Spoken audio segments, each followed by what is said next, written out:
Sveiki gyvi. Labą dieną. Tai dabar norėtume pakalbėti trupučiuką apie soją.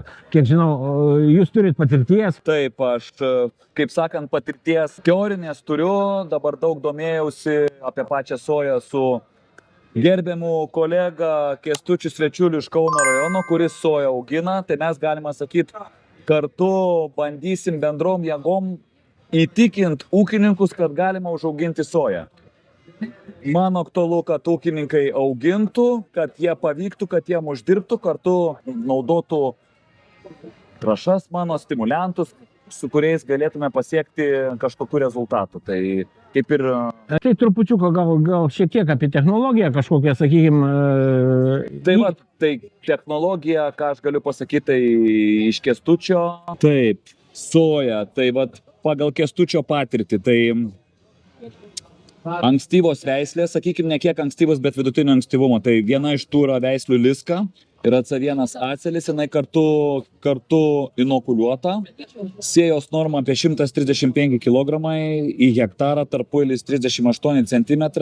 Kaip jisai sėja. Tai du purškimai, jisai rundapuoja, kadangi jisai beriminę technologiją naudoja ir paskiau Torum dašą naudoja herbicidą, svarbiausia su žolėms susitvarkyti. Viskas. Ir paskiau, kas dar aktualu, tai būtent maitinamasis purškimas. Anksčiau Kęstutis nedarydavo. Pagal savo teorinės žinias, ką aš mokiausi iš savo grupės Timakagro, ten yra būtent akcentuojami tie purškimai, jau kai soja yra paaugus, būtent galima jos skaidyti į du, vienu metu apie 15-20 cm aukščio, kitą prie žydėjimą. Kad suaktyvinti žydėjimo efektyvumą, kad paskatinti fotosintezę, tai mūsų stimuliantai su mikroelementais kartu tą gali padaryti. Tai tą pagalbą duoti ir užpildyti daugiau ankščių. O kokiu mikroelementu, sakykime, konkrečiai? Tai vienas būtų pavadinimu Goldas, ten yra 4 stimuliantai iš 5. Tai ten yra amino rūgštis, ir glicino betainas, ir mikroelementai, bet ką stimuliantas padarytų, tai jisai fotosintezę paskatintų stipriai, fotosintezė svarbu žydėjimo metu, kaip užmezgimą ankščių padidintų. Aš tos patirties pupose, žirnėse turiu, tai nes vis tiek, jeigu porą žiedų augale, tai jau įsivaizduokit, 2 ankštis po 3 grūdus, tai yra jau, manau, neblogas rezultatas. Sojos pirmieji net po 4 turi grūdus. Taip, tai kaip pupa maždaug. Bet mums labiau soja reikia tikėti, kad klimato sąlygos geriau būtų tinkamos. Augint soją, ne su pupom, kokią mes problemą turim. Su pupom turim problemą tokią, kad mums būtent žydėjimo metu uždžiovina žiedus ir jie išnyksta. Būtent karščiai, o soja jinai perneša šitą. Taip, jinai pernešta karščius, tai mes šitą dalyką ir bandytume. Plius, ką žinau ir domėjausi, kad soja yra daugiausiai iš ankštinių kultūrų augalų kaupiantys azotą. Tai po sojos dar laisvai galima pasėti kviečių spalio pradžią, nes kūlėsi soja apie rugsėjo pabaigoje. Iki rugsėjo pabaigos jau būna nukulta. Jo, aš esu vėliausiai kūlės spalio 15. Bet jeigu ankstyvesnė veislė, sakykime, tai esu ir rugsėjo 30. Kūlės į tą pačią dieną pasėjęs. Būtent, sakykime, Marsena veislė, Liska, tai jos yra vidutinio ankstyvumo ir būtent jos užbrandina derlių iki rugsėjo pabaigos, pagal mūsų klimatinės sąlygas. Tai būtent, manau, rugsėjo pabaigoje mes ir kultum. Ir dar, ką žinai, ar reiks džiovinti pagal, nors aišku, mes nežinom, kokie bus orai. Tai čia priklauso nuo rudens, koks bus ruduo, sakykime, lietingas, nelietingas. Šalnos praeis, visa kita, nes šalnos kaip į grikiams, sakykime, jos defoliuoja, sakykime, tą soją. Kitas svarbus dalykas tas, kad šiaip soja būtų aktuali labai gyvulių pašarų ruošimui, tos pupelės jas ekstravaguoja, kaitina ir paskiau kaip rūpinius sojos galima.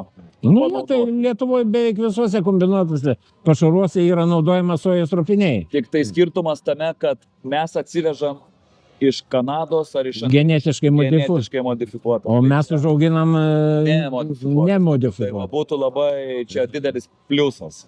Tai gal ūkininkai dar neturi tos tokios drąsos, sakykime, baimė vis tiek yra. Nu, taip kaip ir kukurūzai, atsimenam, senais laikais buvo sakoma, kad Lietuvoje neįmanoma užauginti kukurūzus grūdam. Taip. Bet šiai dienai mes turime kukurūzų veislės, kurios tikrai be problemų mes galime nukulti ir juos panaudoti pašarams, sakykime, ten praktiškai be džiovinimo. Taip, ir čia dabar paskutiniu metu ta Kurana pati supirkdavo šlapius grūdus savo spirito gamybai. Pasvalio tas fabrikas. Tai. Jo, o soja, tai jinai ten praktiškai, aš pats esu auginęs soją prieš 2 metus, tiksliau prieš metus.